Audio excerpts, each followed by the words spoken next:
Situated in the heartland, proud of its schools, industry, and healthcare, Marshfield is a city of nearly 20,000 surrounded by productive farmland. What more could city residents ask for? Recognizing the challenges that every Midwestern city faces, Marshfield residents were looking at the long term.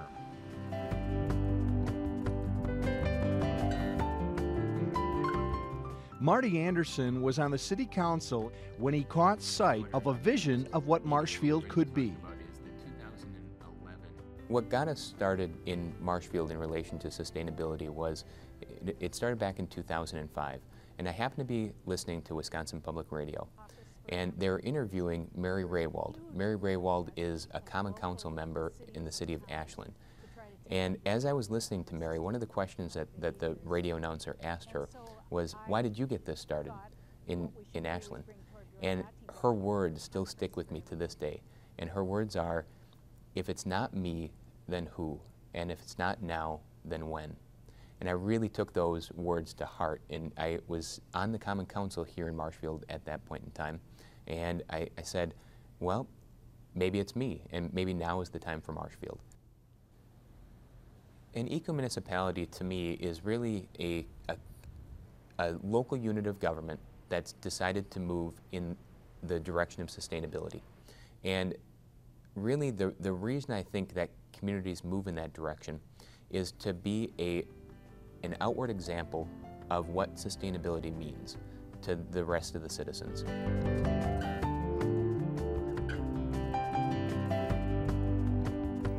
Anderson brought the eco-municipality idea home.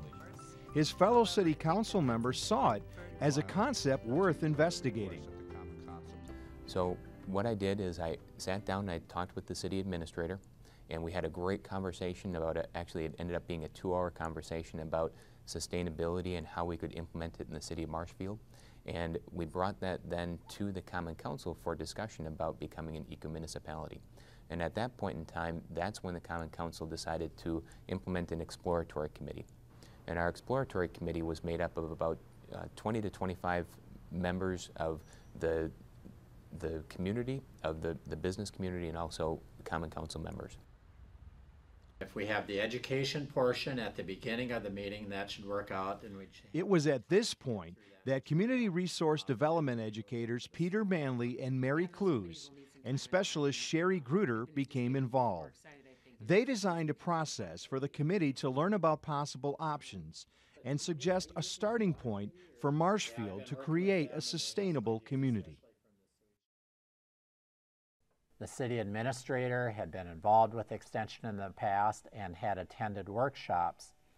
So they asked us to help them understand the concept of an eco-municipality and for methods on how to decide whether they wanted to become a sustainable community in the future.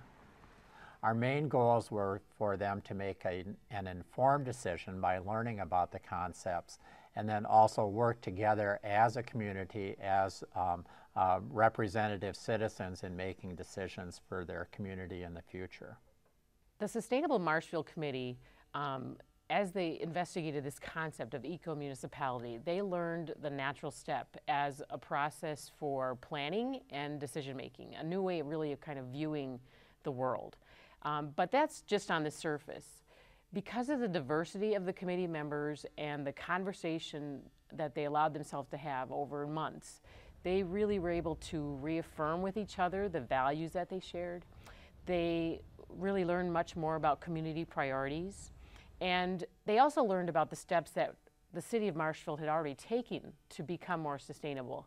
And I think with all that learning, they were able to give a recommendation to the city council with confidence. If UW Extension had not been involved in our sustainability efforts, I can honestly say that it wouldn't have been as organized, as structured. And I think that really helped us. What I always talk about is that sustainability is such a wide and deep ocean. You can go in 1,000 different directions.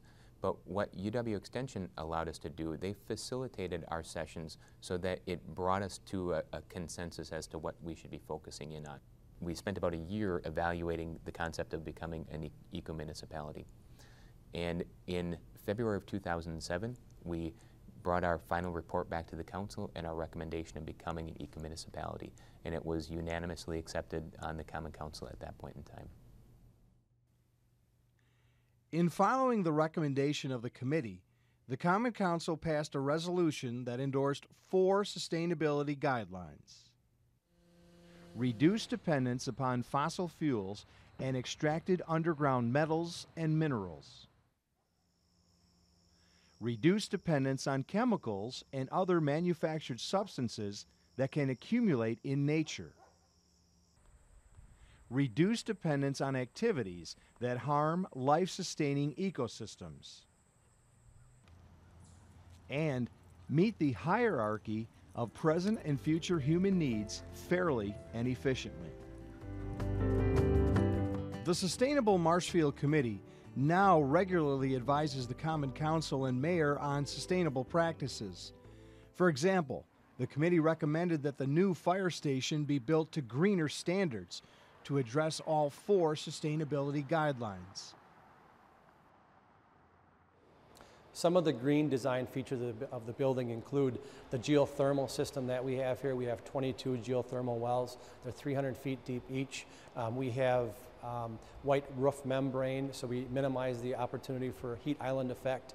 We have gray water flush toilets, so as we take a shower on the 2nd floor, utilize that water on the 1st floor to flush the toilets. We have 2 photovoltaic systems here, one to heat the water prior to going into the water heater, and the second is to go directly into the electrical grid system to help offset the cost of that as well. In addition, we have the bifold doors. We have 14 bifold doors. They open like an accordion style very quickly, and they close very quickly, so we do not lose any heat in the wintertime. So the energy payback on that is fairly short for considering the cost of those doors. We also have a 30,000 gallon water tank that comes from the collection of water off of the roof, and we utilize that water to wash our apparatus, test our fire hose. We also have many solar passive features here. We have a lot of glass, a lot of light, natural light coming into the facility. As far as the benefit to the community, the city of Marshfield and the surrounding area for that matter, I see, quite honestly, the bottom line is what's the cost of this facility and what is the short and long-term cost.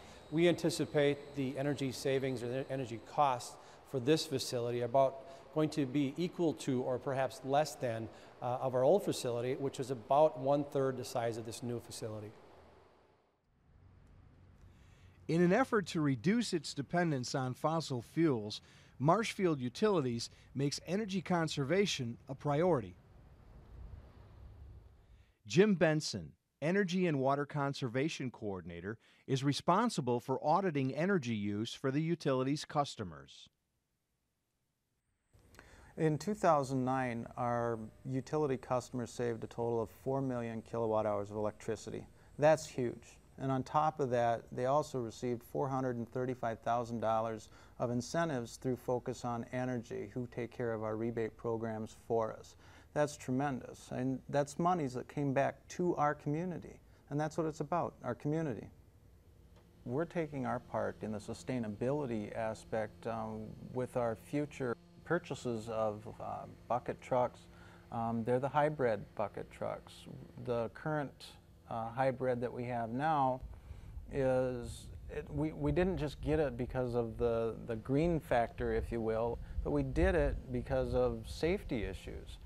That vehicle out in the field while the crews are out can operate just on the battery packs alone and don't have to function on that diesel engine, because then they can't hear each other or communicate, and that becomes a safety issue. It's not all about being green, it's about safety issues too, so it all works hand in hand.